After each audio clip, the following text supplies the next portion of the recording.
Day 6 of our podcast, and I'm going to finish off with the lovely Bianca. Bianca's actually celebrating her 6 years working together with me, and it's been a journey. So I know she's very nervous, and we have lots of off-the-record chats, but she'll be absolutely fine. So, hello. Hello. First question. So, how did you first get into logistics, and was it planned or by accident? It was quite by accident, to be honest. I was just randomly looking for a job, and I got recommended, and then applied for a recruitment position. But I ended up in audit and compliance, and 6 years later, here I am still doing audit and compliance. So let's talk about audit and compliance, because for our business it's absolutely fundamental to day-to-day operations. So tell people what you actually do. Oh, I can tell what we don't do. Basically, we keep track of everything in the business, risks, compliance, legal requirements, documents, people, risks, and yeah. I think people don't understand how fundamental your role is that if we don't have you, right, and then something goes wrong, we could lose insurances. Right, and with no insurance, there's no business. It's that simple. From a payroll perspective, making sure that we're paying people. From a visa perspective, making sure that we're compliant with visas and working visas, because we never want to discriminate and want to invite people in on student visas and stuff. And also making sure that, unfortunately, there's a lot of fake documents out there, right? And you know, educating people to the compliance side, that if we hired people like that, you know, it's a huge fine for the business, potentially shutting us down. Yeah, it's that risky. So it's a big responsibility every single day, and you face different situations every single day. And who's in your team at the moment? So I've got the lovely Osas, which he's been with us for a year and a half. Yeah. And now I have Ioana with me. She's in training. So it's just the three of us. Yeah. No, and you work so well together. Yes. You know, and I always worry when I get an email from you, because I know there's something bad. Yeah, because I always send emails only when something is wrong. What surprised you when you first started in logistics? The complexity, I think. Yeah. It was a completely new field for me. I was coming from a different background. I wanted to change and grow. So it was different, especially because I know it's an industry run by males most of the time, yeah. But you were there, and obviously that made me a bit more ease. Yeah.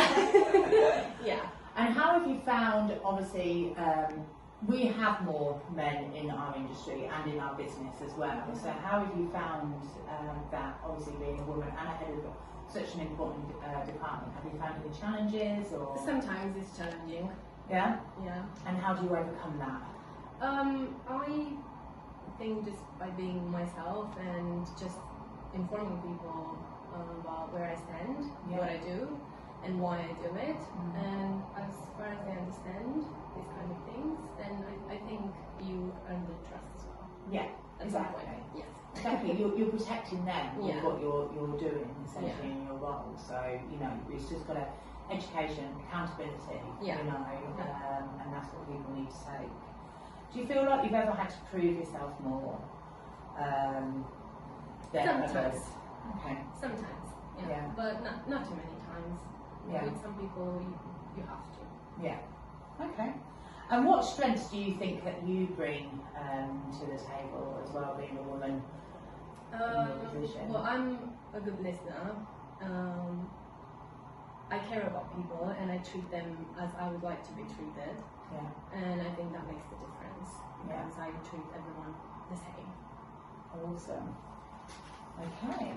And what can we do to entice more women into this industry? Because that's one thing that I really want to achieve. I think we should speak up more in public and make them feel not scared about this industry, because I think they associate this industry with mostly men's. So if we speak up more, maybe that we can try to get more So one of the reasons why I wanted to have you on was to show people that it's not just picking up a parcel from a warehouse and delivering it to a front door, right? There's so much in between and so many different departments, you know. I just look at the departments that we have and we're this big compared to the likes of DPD and stuff. Yes. So it's kind of, let's educate people a bit more that you don't have to be a delivery driver or a warehouse operative. There's a lot that you need to do. There's obviously middle management, there's higher management as well. What message would you like to share with other women that are watching this right now? Be ready before you walk in the room. Mm-hmm. That's what I would say, because we tend to be emotional most of the times.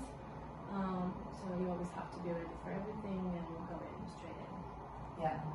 And what about dealing with, obviously we work over with lots of different nationalities, right? How have you found that as well? I think that's great. Yeah. Because that's learning you a lot, teaching you a lot on a daily basis, working with different nationalities, different kind of people. I think that's good for every single business out there. Yeah. I feel like it educates you more about people's mannerisms as well. You know, no, I love how diverse we are. You know, we are very very diverse. If we need anything translated, we definitely have somebody in the business that can do it. Okay, let me do the quick fire round with you. Okay, so one word that describes logistics. Relentless. Coffee or an energy drink? Both. Okay, early starts or late finishes? Early starts. Best part about your job? Preventing disaster before it even happens. An advice to, in one sentence, a woman that's considering coming into logistics? Be yourself and be ready for everything, and anything that happens, you're doing fine. Yes, and you've got support around you. Brilliant. Well, thank you very much for your time.